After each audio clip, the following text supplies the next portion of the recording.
All right, guys, today Mike and I are out looking at a property. And this was a lead that came in from an agent that we've done some business with in the past.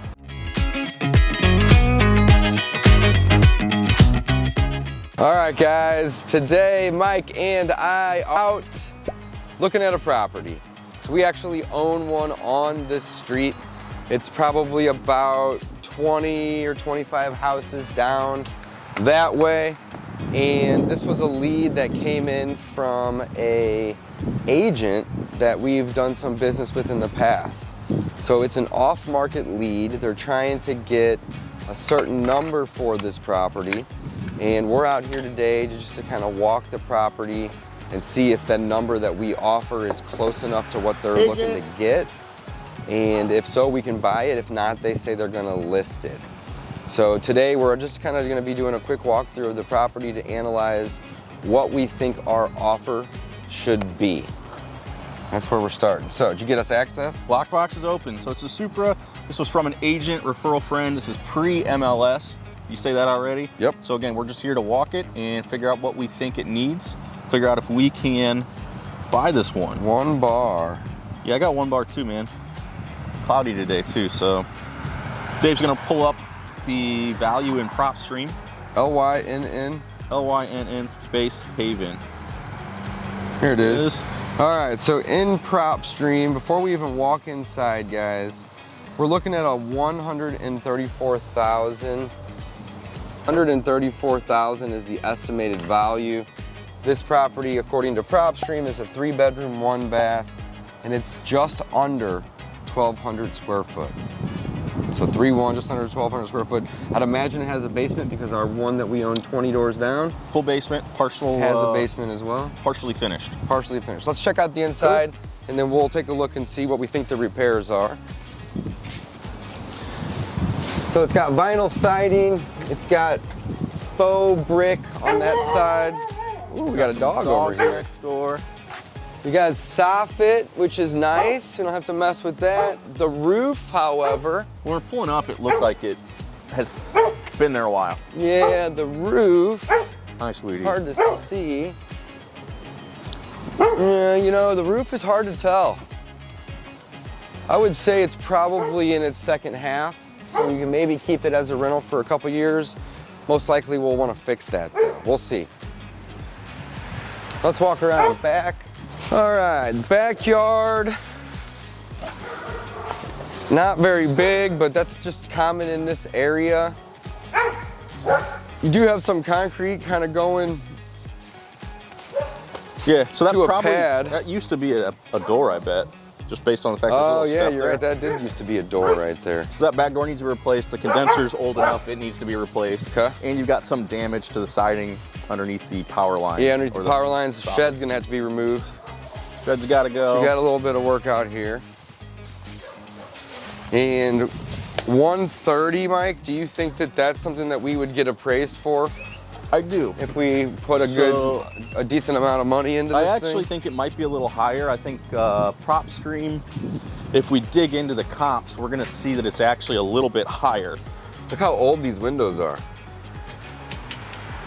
And then you got the single pane up top. So I think that the MLS comps or the sold comps are a little bit higher. So again, I think 150 is probably a good number, Dave, for the appraisal. You think 150, eh?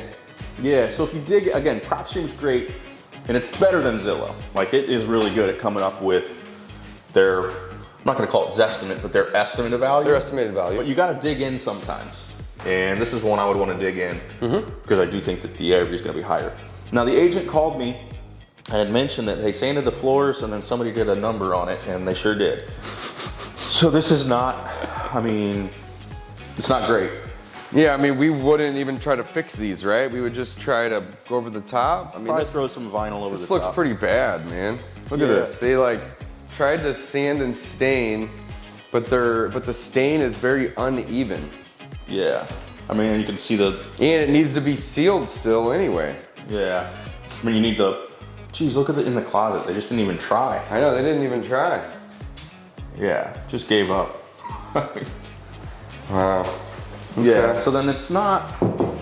This is a great way to put a bedroom door, a slider. That's so weird. I've never seen that. I've never seen that. And it's got its own little groove right there. That's cool.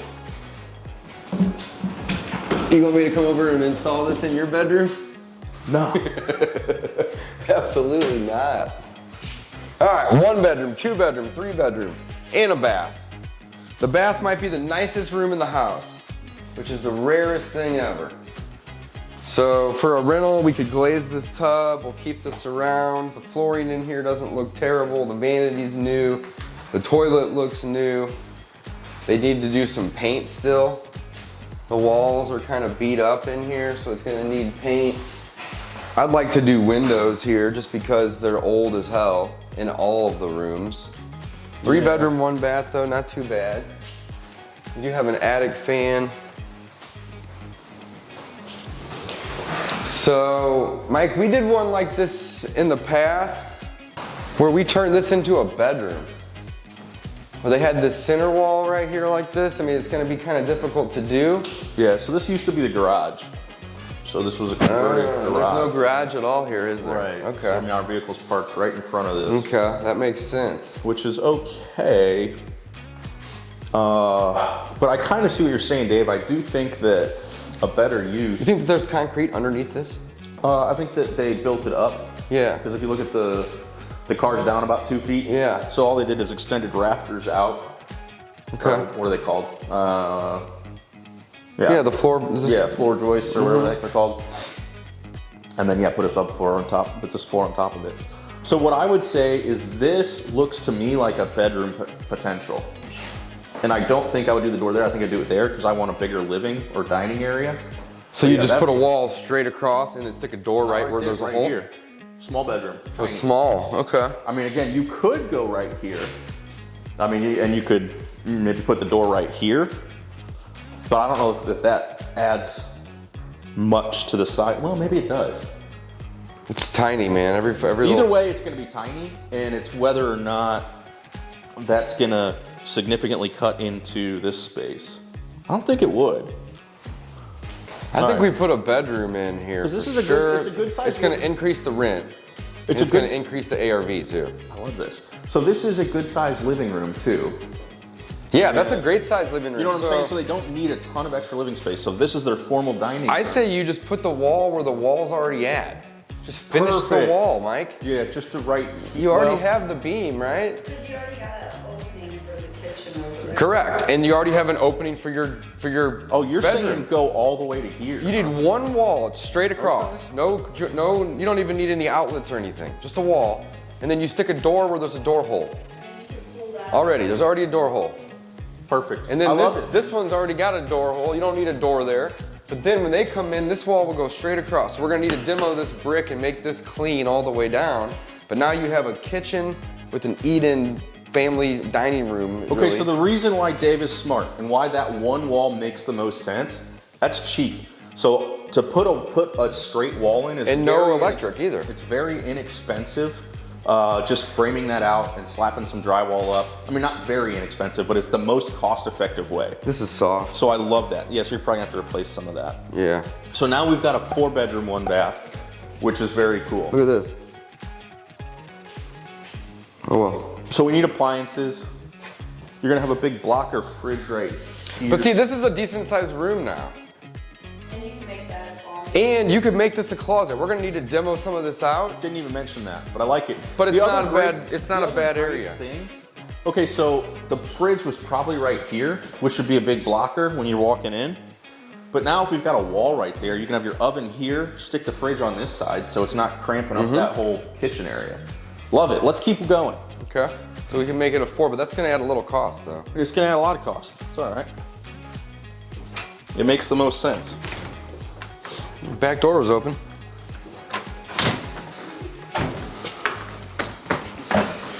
All right, headed downstairs.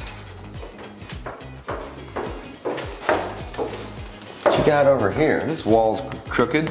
Crooked and gross. Like you got moisture. Just It feels moist down here. I know, it does feel moist Now, down we've got here. the window open, but I don't think that's the reason why. I mean, you're gonna need a panel. I would say it'd probably be smart to just demo this whole basement. Maybe not the whole thing. Closet back there. But Maybe not the whole thing, but man, it's painting the floors, opening this up, like having this wall here. I guess you do have your HVAC, so maybe you could leave a little bit of it, but. the problem, demoing everything still has a cost. So you're gonna have a dumpster, Yeah, I'm couple with $100 you. bucks, the labor. A crack in that window. Yeah, but I do agree with you, Dave. I mean, that kind of makes sense. All the windows need to be replaced. You got cracked windows down here too. Yeah. Look at this. This stack looks really good and clean. They painted it, but that also means that they could be hiding stuff. Yep. You know, there could be cracks that they essentially Fill in and then fill paint. in, you know, and then paint over. You got a lot of water on the ground down here. Looks like water heater's leaking too. Looks like, yeah. Yeah, so that's a definite issue.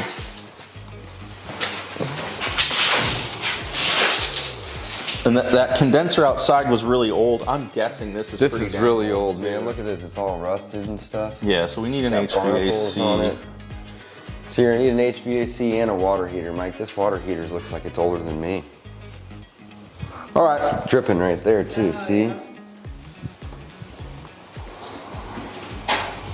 You've got cracks in the foundation. Look, and you've got moisture coming in these cracks. I know, too. that's what I'm saying. Like you've got actual active moisture. This coming might be a dud, bro. in. Yeah, like actual think I active really- water coming in. Gas line's coming in, which is capped, which is weird. Let's Is this a... It does have a gas line here, though. And your hot water heater's not even hooked up right now. Here's yeah, your well, pipe. it's probably leaking and it doesn't work. Yeah. Yeah. All right, let's go Yeah, up. and you can hear the water coming through the pipe right here? You can hear it, which is dripping out right there. The kitchen sink is dripping. Kitchen sink is dripping too, okay. That's probably the water you're I mean, hearing. this is, it almost, I don't like when they finish these basements sometimes because you can't see the cracks. And or if there are cracks. Again, the kitchen sink need to be replaced. These cabinets are dated. So, you know, if somebody came in here and spent 5 or 10 grand, they could probably get this thing rented, but the problem with that is it's deterred maintenance. You know, I mean, this house really needs every bit of 25 Well, let's go or through. 30 Let's talk grand. about what we would do. So we would make it a 4-bedroom, 1-bath, right? I mean, I think that's I think so. the best for rent. It's going to increase rent probably 100 to 150 bucks a month at least, and it's just the best use of this space. So let's start outside. We need windows. We need a roof.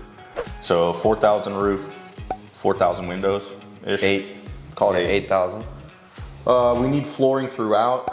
That's not including the basement. So that's 2,200 Plus labor. plus labor. So call that another 4. So we're at 12,000. So plus 4, it's 12,000. We're at 12,000. Kitchen, these cabinets, I'd love to say, let's save them. But man, we just keep getting burned. And if we look a little closer. Yeah, they're crappy. Look at one's that. watered I mean, out. it's all watered out. These are done. So these are done. So we're replacing cabinets. So you're gonna kitchen, need another 5 grand for the kitchen. 5, plus building the wall, Plus 5, so that makes us at 17. Plus building the wall is gonna be 2 grand. plus painting, 3 grand. So plus 3,000. Now, we're gonna also need to do, that puts us at 20. So that's windows, roof, flooring, kitchen, wall. We're still gonna need an HVAC and a water heater, so that's 5. The HVAC is 5 now. Jason just sent Just the HVAC is 5, so plus 5 plus another 1 for the water heater. 1,500. So that's 26,000. Plus miscellaneous, we're at 30,000. Plus miscellaneous doors, Taking down the shed, dumpsters. taking down the shed, light dumpsters. fixtures. So we're at 30,000 minimum. Well, look at this ceiling thing. Yeah, Never noticed that before. it's pretty interesting. They really wanted to get creative with that, didn't they? All right, so we're at 30,000. So Looks like let's they put a piece say, of flooring on the. let's run the numbers. up there. Let's run the numbers, Dave. Stay on track. Yep. Stay on track. Come on, buddy. All right. So 150, right? You think it's gonna be 150? You dove into those? Well, let's look at a 4-1 though. I mean, that's the thing. So okay. 4 bedrooms is I didn't even run the comps on that. So here, you want to try to pull up comps or something? Yeah, let's do it here. I got let's do comps Maris. as well too. All right, so this is saying estimated value based on a 3-1 at 1,200 square foot. So adding the extra bed will help a little, but it's not gonna increase our square footage too. Nope. So 130, let's say we go to 140 with the extra bedroom. Dude, I'm at 150, not with the Without it? Unfortunately, Okay. we gotta dig in. Well, shit, I'm not an appraiser. I don't know, maybe they Yeah, will. you got some 145s, 165s, 170, 162. So why don't we just say 150 as a 4-1 without a garage? Is that fair? Again, I think, yeah, I was at 150 before as a 3-1. I think that's pretty good number. Okay, well, let's just work 150, off of that number then. All right, perfect. So 150, if we're gonna do a burr deal on this, right? We're gonna times 150 by 0.8, that puts us down to 120. And then we're gonna subtract out a minimum of 30,000. That puts our offer at 90,000. So again, we're basing this off of an ARV at 150,000. This isn't a wholesale opportunity. If it was, we would be below this number even. So that's 150 times 0.8 minus repairs, which we just determined are gonna be every bit of 30,000. Now, could you get this house rented for 5 to 7 grand? Yes, you could. But as investors, we would wanna come in and we'd wanna do all the CapEx in advance. Also, because we're doing the burr method, our banks are gonna wanna see that we've taken care of all of that CapEx in order for them to come in and say, hey, Mike and Dave, we will lend you on the appraisal and the appraisal only, right? They're typically gonna wanna see 20 to 25 grand worth of work. So by coming in and doing 30, we would essentially be able to get the loan based on the appraisal. Bank would approve us on that. We would have a rental property that is fully updated, so we would eliminate all of the CapEx. And because it's fully updated when it comes to the rent, we would get the top of the market rent, which in this case, for one, I didn't even look at rent. Let's look at that real quick. Maybe, I'm guessing here while he's pulling that up. I'm guessing 4-1 over here, we would probably get around 1,400. Yeah. Somewhere in that range. That. Now we don't have a garage, you know, so that's going to affect the ARV a little bit, and it's going to affect the rent a little bit. Probably not so much the rent, but people like to have a garage. I like to have a garage. So, you know, maybe 1,350, 1,400, somewhere in that range, I think would work for us. And if we're all in, let's say we did buy it at 90 and we put in the 30, that's 120, plus an additional 5 to 7,000 in interest and expenses, we would basically be in it, let's call it 125. And if it rents for at least 125, then all of a sudden now we're at the 1% rule. And if we can be above the 1% rule, meaning we collect more than 1% of the purchase price in the monthly rent, we're doing great. So our all-in is gonna probably be around 125 when you include the interest, and it will rent for at least 1,250. Yep, 1,295 was high. 1,295 was the average for the area. So we could probably get 1,350, you know, maybe 1,400 if we make the place look really pretty. Yeah, it's gonna, yeah, I mean, that's top of market. Top of market, yeah. But because we have a new roof and new windows and new HVAC, we could probably get top of the market, or we could at least bump what the average is because we have all those new items. That's awesome. So we're gonna make an offer today, guys. He was the agent that's representing the seller. Correct. And it's off market, by the way, still. Was asking 105. It's not gonna work for us. Instead, we're gonna be at 90. The way we did that math was we took our ARV at 150, times that by 0.8 equals 120. We minus our 30, that puts us at an MAO of 90. Ideally, we would come in below our MAO. We would offer 80 or 85. And if we were wholesaling, we'd subtract out a wholesale fee as well. But we already know that their minimum that they're looking to get is about 105. We're at 15,000 less than that. So in this case, we're actually gonna come in aggressive and offer the full MAO. We're not gonna discount that number. Agreed? Agreed, yeah, that's great. And that's it. So that's what we're gonna do. We're gonna make that offer to them. We'll let you know if we get this deal. We're 15,000 less than where they're asking. So they may go list it. They may take it though. We'll see. The thing is, I'm gonna talk to the agent about it. He can list it, but he's not gonna get 110. I mean, any other investor's gonna come in, look at it a similar way. It's just gonna be difficult for somebody to do that. So hopefully we win this one. We'll send the offer and let you guys know. Thanks for watching.